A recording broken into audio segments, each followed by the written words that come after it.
Hello everyone. तो चलिए अब हम अपने चैप्टर में आगे के टॉपिक्स के ऊपर बढ़ते हैं। उससे पहले मैंने आपको पिछले क्लास में एक क्वेश्चन दिया था जो कि बोर्ड पे लिखा हुआ है, नेम 5 वेजिटेटिव प्रोपग्यूल्स।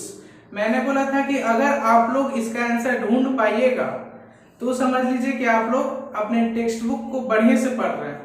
तो चलिए, आई होप कि आप लोगों ने आंसर ढूंढ के कमेंट बॉक्स में कमेंट किया होगा। हम लोग इसका आंसर देख लेते हैं।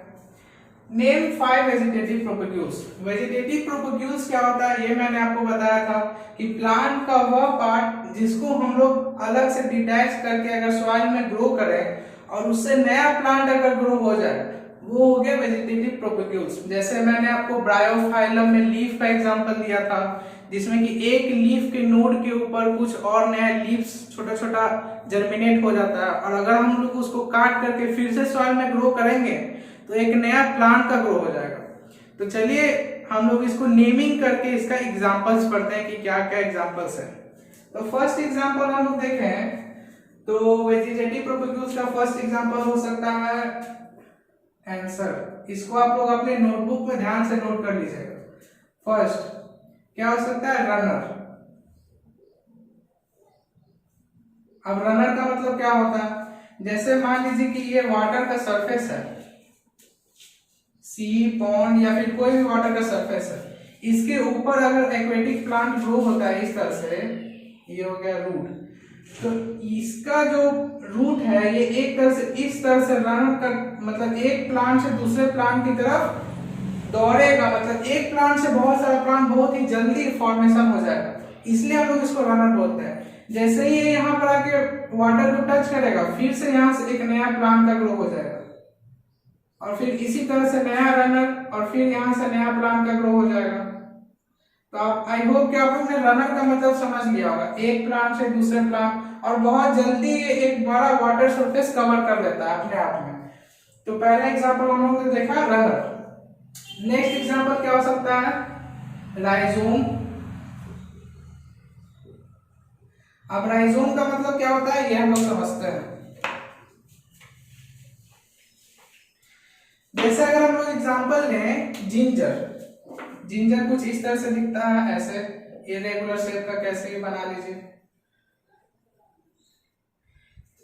ये इसका नोड इस तरह से प्रेजेंट होता है पूरा जिंजर पे, और साइड में देखिएगा तो एक छोटा सा इस तरह से निकला हुआ होता है, इसमें जो नोड होता है वो काफी कॉम्पैक्टली अरेंज होता है इस तरह से। इसी को हम लोग बोलते हैं क्या, राइजोम। अगर इस पोर्शन को हम लोग अलग से कट करके सॉइल में ग्रो करें तो एक नया जिंजर का प्लांट ग्रो हो जाएगा। तो राइजोम हम लोग देखा क्या होता है। अब राइजोम के अंदर कौन कौन से एग्जांपल्स आते हैं ये देखिए।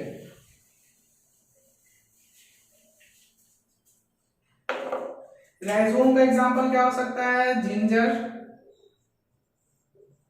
बनाना। तो एग्जांपल ये सब आपको ध्यान रखना है। थर्ड क्या हो सकता है वेजिटेटिव प्रोपग्यूल्स का types, potato, I of potato. अब ये चीज तो आप लोग ने अपने घर में भी देखा होगा।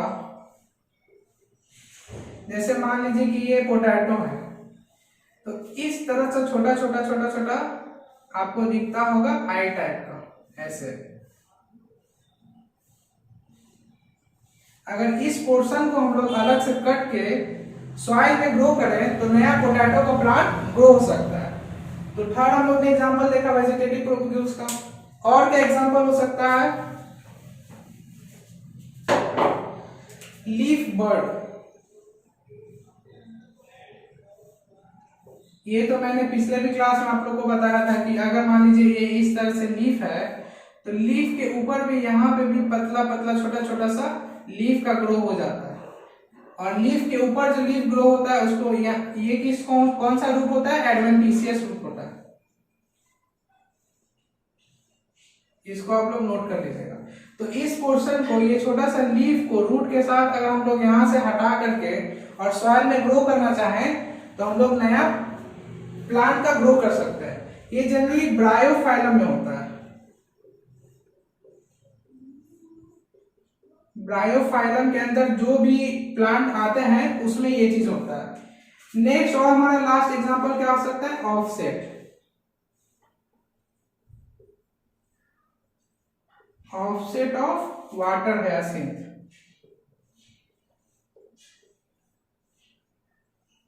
अब वाटर हायसिंथ क्या है, ये तो मैंने आप लोगों को पिछले क्लास में बताया था कि ये एक तरह का एक्वेटिक प्लांट है जो कि क्या करता है, पानी में से जितना भी ऑक्सीजन डिसॉल्व होता है उसको वो निकाल के बाहर फेंक देता है, जिसकी वजह से जितने भी मछलियां होती हैं, एक्वेटिक लाइफ होते हैं, वो सब धीरे धीरे स्पॉइल होने लगते हैं। इसलिए इसको बंगाल का टेरर भी बोलते हैं। तो चलिए हम लोग ने क्वेश्चन का आंसर देख लिया, अब हम लोग अपने आज के टॉपिक के ऊपर आगे बढ़ते हैं।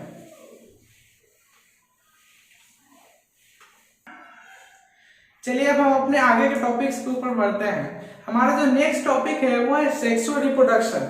लेकिन सेक्सुअल रिप्रोडक्शन पढ़ने से पहले एक छोटा सा आर्टिकल दिया हुआ है, उसको भी समझना बहुत जरूरी है। वो क्या आर्टिकल है, हम लोग टॉपिक लगा लेते हैं, node and internode. Node and internode.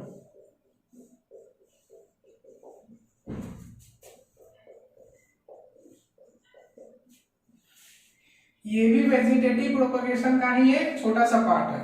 अब नोड और इंटरनोड क्या होता है ये समझिए।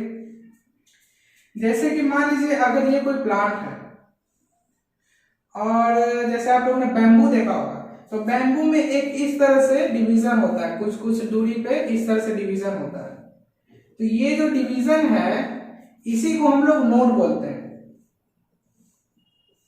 ये सिर्फ बैम्बू में नहीं, कोई भी प्लांट में होता है। जैसे आप लोग ले सकते हैं, ये कोई प्लांट है, यहाँ से ब्रांच इस तरह से निकला हुआ है, ऐसे ऐसे ब्रांच निकला हुआ है, तो ऐसा पॉइंट जहां से नया ब्रांच निकला है उसको हम लोग नोड बोलते हैं।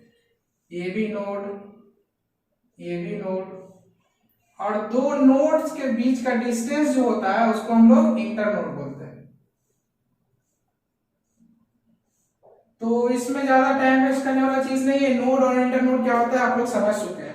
अब ये नोड जैसे ही सॉइल से टच होता है, नोड वाला पोर्शन, वैसे ही एक नया प्लांट का ग्रो हो जाता है। इसीलिए हम लोग इसको वेजिटेटिव प्रोपगेशन के टॉपिक में रखे हैं, क्योंकि एक तरह से नोड भी तो वेजिटेटिव प्रोपग्यूल्स ही ना हुआ कि अगर सॉइल में टच हुआ तो वहां से नया प्लांट का ग्रो हुआ। जैसे हम लोग लीफ बर्ड है, लीफ बर्ड को काट के सॉइल में ग्रो करते हैं, वहां से नया प्लांट का ग्रो हो जाता है। उसी तरह से नोड भी अगर पोर्शन, नोड वाला पोर्शन लोग सॉइल में टच करवा दे, काट करके अलग से लगा दे, तो वहां से भी नया प्लांट का ग्रो हो जाता है। तो नोड और इंटरनोड में क्या डिफरेंस है, आई होप आप लोग समझ गए। अब देखिए,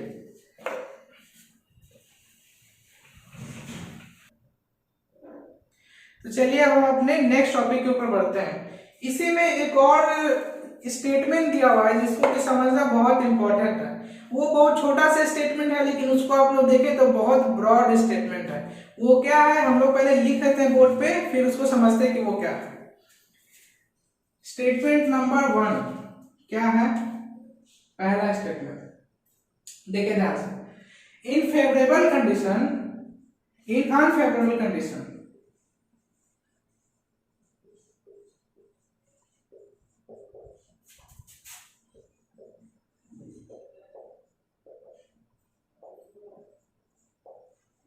some lower organism,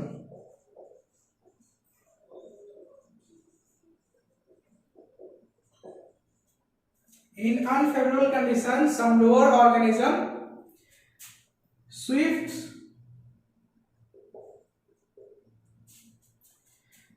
from asexual reproduction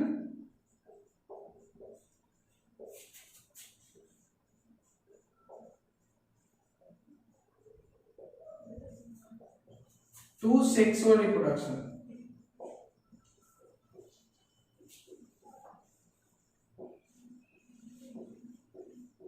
अब इस लाइन का मतलब क्या हुआ ये समझिए। सबसे पहले तो अनफेवरेबल कंडीशन, ये क्या होता है, किसी भी ऑर्गेनिज्म को रिप्रोड्यूस करने के लिए भी कोई फेवरेबल कंडीशन होता है। फॉर एग्जांपल मैं आप लोग को बताता हूं कि हमारे बॉडी के अंदर जो मेल में स्पर्म का फॉर्मेशन होता है, उसके लिए हमारा जो बॉडी का नॉर्मल टेम्परेचर होता है 37 डिग्री सेल्सियस, उससे 4 या 3 डिग्री कम चाहिए होता है स्पर्म के फॉर्मेशन के लिए। इसीलिए हमारा जो स्क्रोटल सैक है वो हमारे बॉडी के आगे सस्पेंडेड होता है, बॉडी के बाहर सस्पेंडेड होता है। तो उसी तरह से अनफेवरेबल कंडीशन मतलब क्या हो सकता है कि टेम्परेचर ज्यादा हो, या हो सकता है टेम्परेचर कम हो, या हो सकता है कि पीएच जो चाहिए नॉर्मल पीएच चाहिए उससे कुछ ज्यादा पीएच हो या कम हो। तो ये सब चीज हुआ अनफेवरेबल कंडीशन। तो अगर अनफेवरेबल कंडीशन आ गया तो उस समय लोअर ऑर्गेनिज्म क्या है? लोअर ऑर्गेनिज्म मतलब होता है बहुत ही सिंपलेस्ट ऑर्गेनिज्म जिनके अंदर ज्यादा कॉम्प्लेक्सिटीज प्रेजेंट नहीं है। जैसे हम लोग देखें स्पॉन्ज, तो उसमें कोई ज्यादा कॉम्प्लेक्स है ही नहीं, मतलब सिंगल सेल वो है तो उसमें कॉम्प्लेक्स है ही नहीं। मतलब जैसे हमारे बॉडी के अंदर बहुत सारा ऑर्गेन है, सब लोग का अलग अलग कॉम्प्लेक्सिटी है, सब लोग मिल करके एक नया हम लोग का बॉडी का फॉर्मेशन करता है। तो उस तरह से लोअर ऑर्गेनिज्म में इतना कॉम्प्लेक्स बॉडी है ही नहीं। तो लोअर ऑर्गेनिज्म में क्या होता है कि अनफेवरेबल कंडीशन जब होता है तो उस समय क्या होता है कि एसेक्सुअल रिप्रोडक्शन का मोड उन लोग का पहले से होता है, लेकिन वो लोग स्लाइटली शिफ्ट कर जाते हैं सेक्सुअल रिप्रोडक्शन के मोड में। अब ऐसा क्यों हुआ? एसेक्सुअल जब भी होगा तो वेरिएशन तो बिल्कुल भी नहीं होगा, ये चीज आप लोग समझ रहे हैं। और सेक्सुअल में क्या होगा? वेरिएशन आ जाएगा। तो हो सकता है कि वेरिएशन आने के कारण, हो सकता है वेरिएशन आने के कारण जो अनफेवरेबल कंडीशन में रिप्रोडक्शन नहीं हो पा रहा था, वो हो सकता है कि कुछ वेरिएशंस आ करके वो सेक्सुअल रिप्रोडक्शन करके रिप्रोडक्शन करना चालू कर दे। क्योंकि ए सेक्सुअल रिप्रोडक्शन में जो भी हमारा क्रोमोसोम नंबर है 2n, वही 2n आगे पास हो जा रहा है न्यू जनरेशन में। लेकिन सेक्सुअल रिप्रोडक्शन में ऐसा नहीं होता, उसमें बहुत सारा प्रोसेस होता है। पहले 2n से n होगा, फिर मेल का n, फीमेल का n, दोनों मिल करके फिर नया 2n जाइगोट बनाएगा। तो हो सकता है कि वहां पर कुछ चेंजेस आ जाए और ऑर्गेनिज्म कैपेबल हो जाए अनफेवरेबल कंडीशन में भी रिप्रोडक्शन करने के लिए। ठीक है, तो आप लोग ये समझ गए। अब देखिए अब क्या चीज है, ये ऐसा करने से क्या हुआ, ऐसा करने से क्या हुआ कि सर्वाइवल का जो टेंडेंसी है किसी ऑर्गेनिज्म का, survival tendency of that organism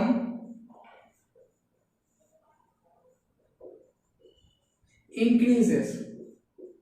यानी कि सरवाइव करने का टेंडेंसी क्या हुआ? बढ़ गया। क्यों सरवाइव करने का टेंडेंसी बढ़ गया?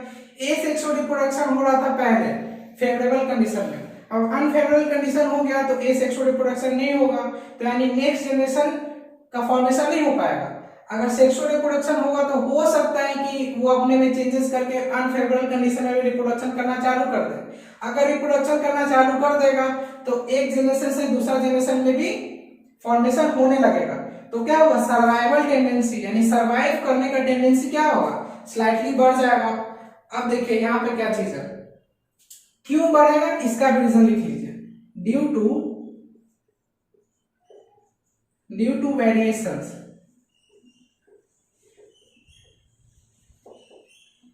इन सेक्सुअल रिप्रोडक्शन।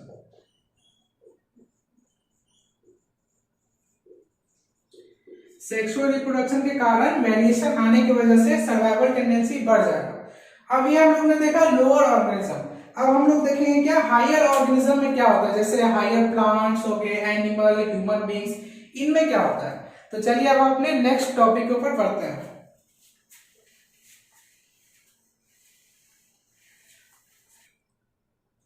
तो चलिए अब हम लोग ने देखा कि अनफेवरेबल कंडीशन में लोअर ऑर्गेनिज्म अपने आप को कैसे सर्वाइव करने के लिए चेंजेस करता है।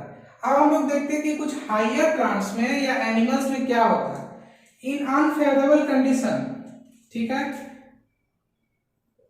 Some higher plants, some higher organism,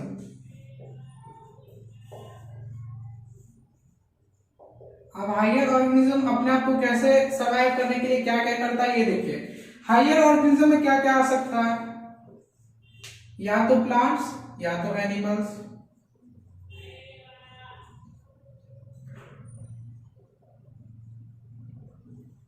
ठीक है, अब प्लांट्स में हम लोग ने क्लास 11th में पढ़ा था कि 5 सब डिविजन्स होते हैं। क्या क्या होता है?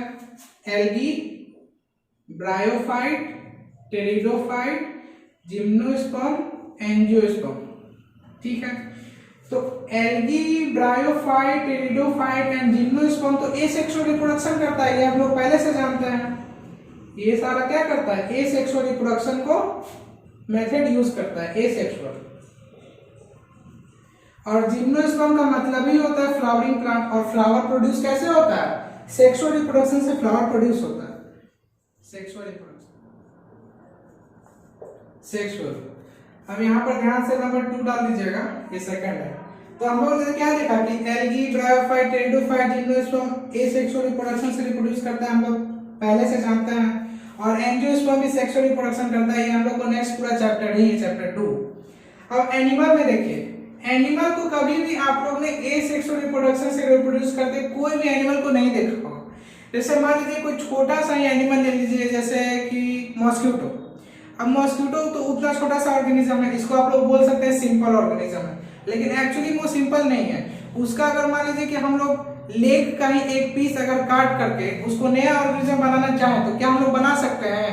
बिल्कुल नहीं, हम लोग नया ऑर्गेनिज्म नहीं बना सकते। इसलिए एनिमल में हमेशा सेक्सुअल रिप्रोडक्शन ही होगा, SEXUAL, sexual only, sexual reproduction ही सिर्फ होगा। अब देखिए एनसीईआरटी में एक और क्वेश्चन दिया हुआ है जो कि बहुत इंपॉर्टेंट है, इसका आंसर हम लोग ने देख लिया है। अब हम लोग क्वेश्चन देखते हैं, how sexual reproduction enable these organism to survive during unfavourable condition. तो अनफेवरेबल कंडीशन में सेक्सुअल रिप्रोडक्शन होने के कारण कैसे सर्वाइव कर सकता ऑर्गेनिज्म, तो ये आप लोग देख चुके हैं। क्यों करता है? क्योंकि सेक्सुअल रिप्रोडक्शन में वेरिएशंस आता है, वेरिएशंस आने की वजह से चेंजेस आ सकता है, और चेंजेस आने की वजह से वो अनफेवरेबल कंडीशन में भी अपने आप को कैपेबल कर सकता है रिप्रोड्यूस करने के लिए। तो चलिए अब आप लोग नेक्स्ट टॉपिक के ऊपर बढ़ते हैं जो कि है सेक्सुअल रिप्रोडक्शन।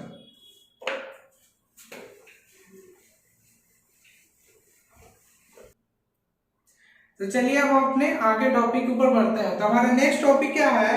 Sexual reproduction. बड़ा सा टॉपिक लगा लीजिए, सेक्सुअल रिप्रोडक्शन।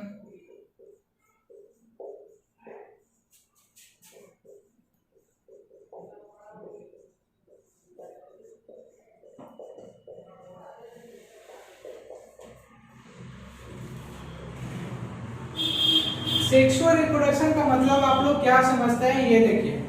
हम लोग ने एसेक्सुअल रिप्रोडक्शन के बारे में अच्छे से पढ़ चुका है, उसके फीचर्स के बारे में।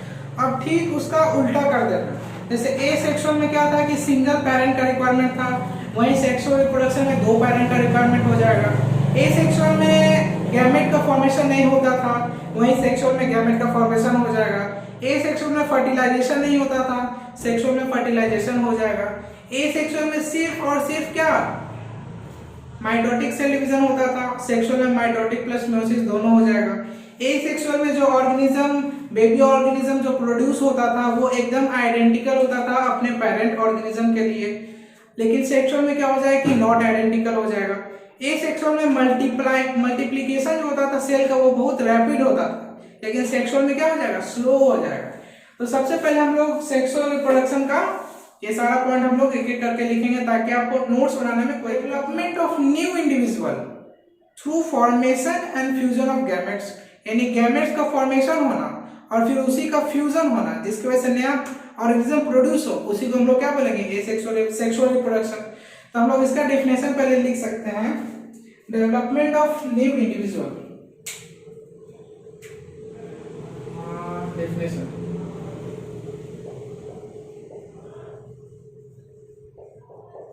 development of new individual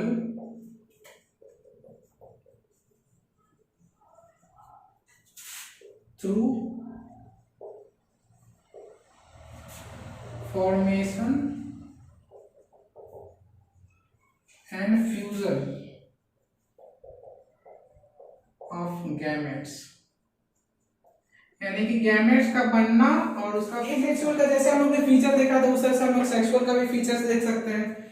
तो फीचर्स टॉपिक लगाइए, फीचर्स। फीचर नंबर 1, पहला फीचर क्या था? एसेक्सुअल में हम लोग ने पढ़ा था क्या? यूनिपेरेंटल, यानी एक पेरेंट का रिक्वायरमेंट होता है, लेकिन सेक्सुअल में बाई पेरेंटल होता है, एक मेल एक फीमेल। ये बायोलॉजी के समय सिंपल हम लोग लिखते हैं, ये मेल है ध्यान रखिएगा, और ये फीमेल है। सेकेंड फीचर क्या होता है, उसमें गैमेट्स का फॉर्मेशन नहीं होता था, इसमें गैमेट्स का फॉर्मेशन होगा।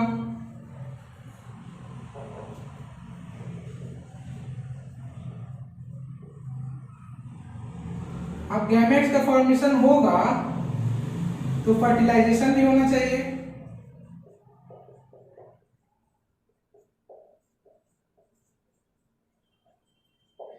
ठीक है, नेक्स्ट पॉइंट, फोर्थ पॉइंट क्या है कि उसमें जो ऑफ स्प्रिंग प्रोड्यूस होता था वो बिल्कुल आइडेंटिकल होता था अपने पेरेंट की तरह, लेकिन यहां पर नॉट आइडेंटिकल हो जाएगा।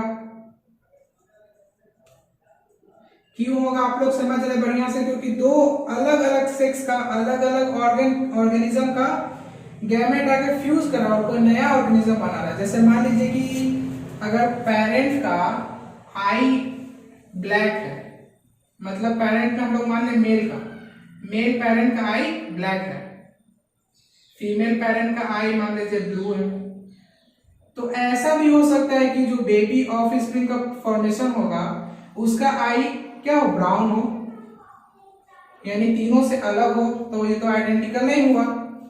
नेक्स्ट फीचर, फिफ्थ फीचर क्या हो सकता है कि वहां पे सिर्फ माइटोटिक सेल डिवीजन होता था, लेकिन यहाँ पे माइटोटिक प्लस मियोसिस दोनों होगा। कैसे होगा हम लोग बताते हैं। सिक्स्थ फीचर नोट कर लीजिए, मल्टीप्लिकेशन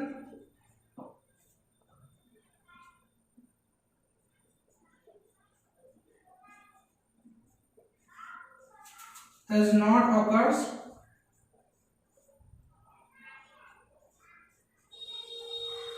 rapidly।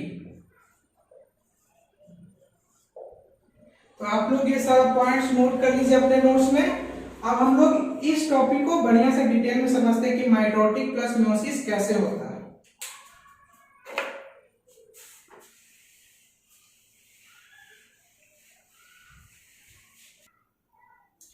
तो चलिए फ्रेंड्स, अब हम लोग आगे क्या देखते हैं कि हमारा जो एक फीचर था कि सेक्सुअल रिप्रोडक्शन में माइटोटिक प्लस मियोसिस दोनों सेल डिवीजन होता है।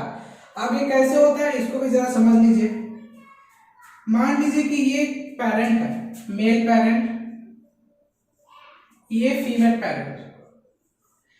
अब इसका क्या होगा, क्रोमोसोम नंबर 2n होगा पहले से, इसका भी क्रोमोसोम नंबर 2n होगा। अब गैमेट का फॉर्मेशन होना है और नया जो हमारा ऑर्गेनिज्म बनेगा, न्यू बेबी ऑर्गेनिज्म, उसका भी क्रोमोसोम नंबर 2n ही रहना है। तो जब 2n आके मिलेगा तो 4n बन जाएगा, लेकिन हम लोग को नया ऑर्गेनिज्म 2n बनाना है, तो पहले इसको हाफ हाफ रिड्यूस करेंगे। और रिडक्शनल डिवीजन को हम लोग क्या बोलते हैं, मियोसिस। तो ये क्या हो जाएगा, यहाँ से जो गैमेट का फॉर्मेशन होगा मेल गैमेट, और यहाँ से जो फॉर्मेशन होगा फीमेल गैमेट। अगर हम लोग देखें ह्यूमन बीइंग में, यानी कि हम लोग में, तो मेल गैमेट को स्पर्म बोलते हैं, फीमेल गैमेट को ओवम बोलते हैं। कहीं और देखें वेजिटेटिव प्रोपगेशन प्लांट्स वगैरह में, तो ये कुछ स्पोर्स वगैरह या फिर पोलन ग्रेन्स में ये नाम बदल जाता है सेम चीज। तो 2n से हमको n बनाना है, यहाँ भी 2n से हमको n बनाना है, तो यहाँ पे कौन सा डिवीजन होगा, मियोसिस होगा,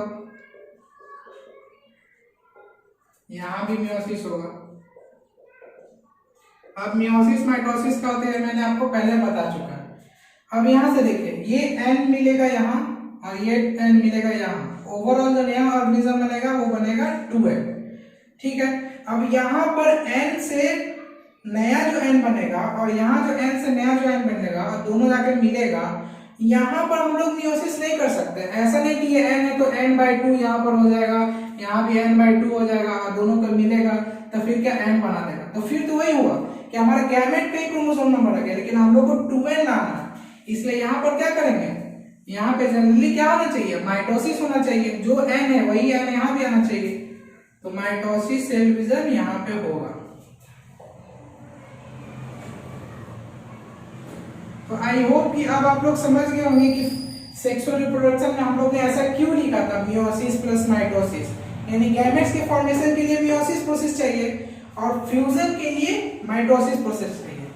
ठीक है, ये आप लोग समझ गए। अब देखिए ये 2n क्या हुआ है, इसको हम लोग क्या बोलते हैं, डिप्लॉइड,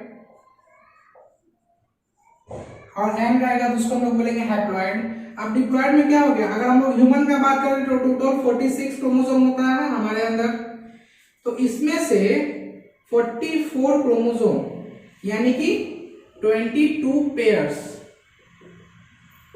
इसको हम लोग क्या बोलते हैं, ये हमारा जनरल जो सेल मतलब क्रोमोसोम होता है जो कि हमारे बॉडी के जेनेटिक इंफॉर्मेशन को छोड़ के बाकी और सारा चीज कोडिंग करता है, वो आता है इस 44 के अंदर। इसको हम लोग बोलते हैं सोमैटिक सेल। और बाकी जो बचा हुआ 2 ठो है, अगर मेल हुआ तो XY, फीमेल हुआ तो XX, इसको हम लोग क्या बोलते हैं, सेक्स क्रोमोसोम।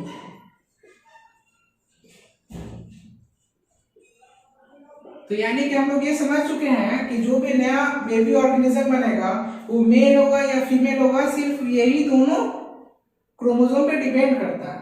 तो ये हम लोग समझ गए 46 में से 44 सोमैटिक सेल यानी 22 पेयर्स, और बाकी बचा हुआ क्या, सेक्स क्रोमोसोम यानी 1 pair.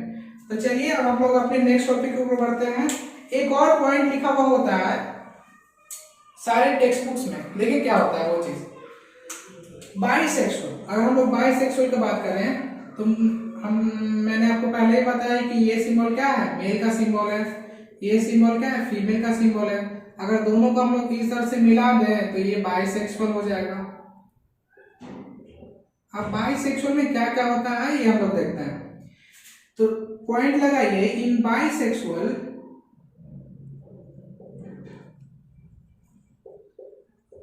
both male and female gamete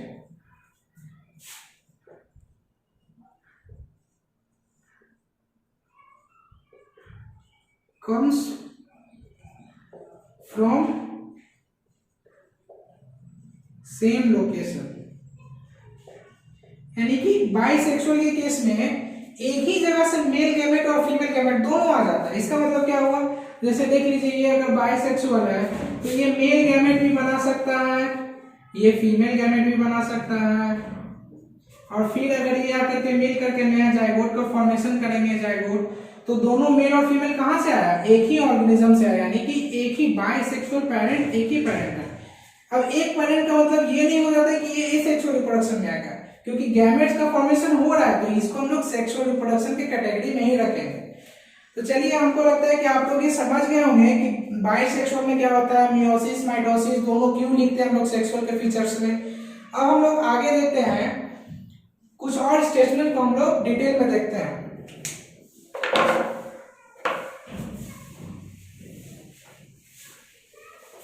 चलिए अब एक और पॉइंट है, इसको हम लोग भी बढ़िया से समझ लेते हैं। क्या है, सिमिलर पैटर्न। अब इससे क्या हम लोग समझते हैं, देखते हैं।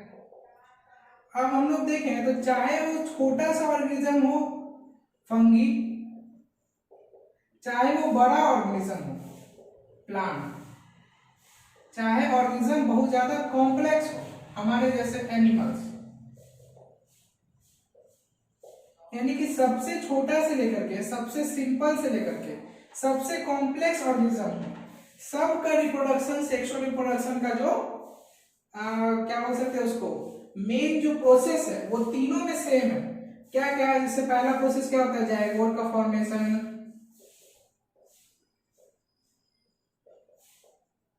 सेकंड प्रोसेस क्या होता है, जाइगोट का ट्रांसफर, थर्ड क्या होता है, फर्टिलाइजेशन, और फोर्थ क्या होता है, एम्ब्रायो या जाइगोट फॉर्मेशन।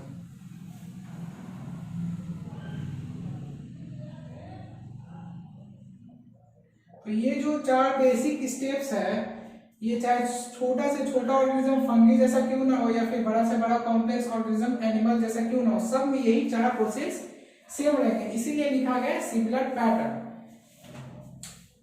अब देखिए कुछ हम लोग और एग्जांपल्स लेते हैं।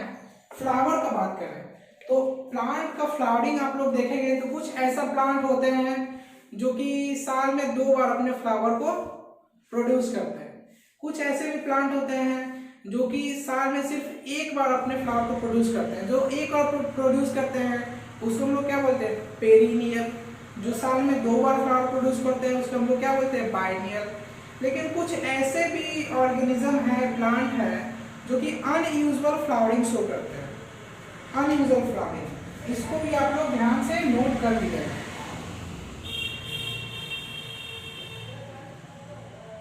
अनयूजुअल फ्लावरिंग शो करने वाले कौन कौन से ऑर्गेनिज्म है या प्लांट है। पहला हम लोग देखें बैम्बू। तो जो हमारा बैम्बू का प्लांट होता है वो जनरली फ्लावर प्रोड्यूस करने का उसका लाइफ पीरियड क्या होता है, 500 to 550 ईयर्स। यानी कि इतने साल के दौरान वो सिर्फ एक बार फ्लावर प्रोड्यूस कर सकता है। तो इसको हम लोग क्या बोल सकते हैं कि मतलब नेग्लिजिबल ही बोल सकते हैं। यानी कि बैम्बू जो प्लांट होते हैं वो अपने लाइफ स्पैन में सिर्फ एक बार फ्लावर प्रोड्यूस करता है। दूसरा हम लोग एग्जाम्पल देखें तो और क्या हो सकता है, दूसरा एग्जाम्पल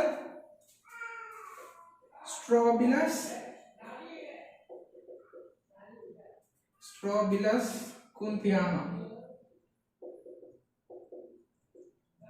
अब ये एक ऐसा प्लांट है जो कि 12 साल में एक बार फ्लावर प्रोड्यूस करता है।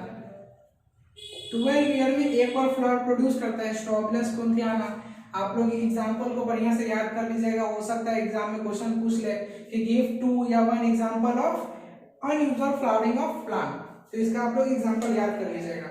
ये जनरली तमिलनाडु, उड़ीसा ये सब एरिया में ये फ्लावर देखा जाता है। और ये जो टूरिस्ट होते हैं उनके बहुत ज्यादा अट्रैक्टिव होता है। ब्लू कलर का इनका फ्लावर होता है, देखने में बहुत ज्यादा अट्रैक्टिव होता है।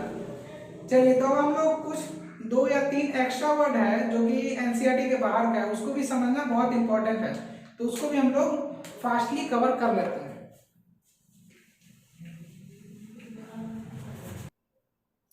तो ये 2 वर्ड्स मैंने बोर्ड पे लिखा है, इसको आप लोग बढ़िया से समझ लीजिएगा। अब फ्लैजिलेट और नॉन फ्लैजिलेट क्या है ये तो हम लोग पहले से जानते हैं। ऐसा ऑर्गेनिज्म जिसमें फ्लैजिला प्रेजेंट हो। फ्लैजिला क्या मूवमेंट में हेल्प करता है, फ्लैजिला। अगर फ्लैजिला प्रेजेंट है तो ऑर्गेनिज्म मूव कर सकता है, अगर फ्लैजिला प्रेजेंट नहीं है तो ऑर्गेनिज्म मूव नहीं कर सकता है। इसको हम लोग और कौन सा वर्ड में बोलते हैं, अगर फ्लैजिला प्रेजेंट है तो प्लानोगैमेट्स बोलते हैं, अगर फ्लैजिला प्रेजेंट नहीं है तो एप्लानोगैमेट्स बोलते हैं। तो कहीं आपको चलते फिरते ये दोनों वर्ड्स मिल जाए तो कंफ्यूज नहीं होना है। ये दोनों फ्लैजिला और नॉन फ्लैजिला को ही इस वर्ड में बोला जाता है। अब फ्लैजिला का हम लोग एग्जांपल पढ़ चुके हैं क्लैमिडोमोनास अपने प्रीवियस वीडियो में। एक और एग्जांपल देख लिए माइक्रोसिस्टिस, ये भी इसका एग्जांपल में आता है। और नॉन फ्लैजिला में स्पायरोगैरा, इसमें कोई फ्लैजिला जैसा स्ट्रक्चर प्रेजेंट नहीं होता। तो आई होप कि आप लोग ने आज के वीडियो को खूब इंजॉय करके पढ़ा होगा। नेक्स्ट वीडियो में हम लोग सेक्सुअल रिप्रोडक्शन को आगे बढ़ाएंगे। तब तक के लिए बाय।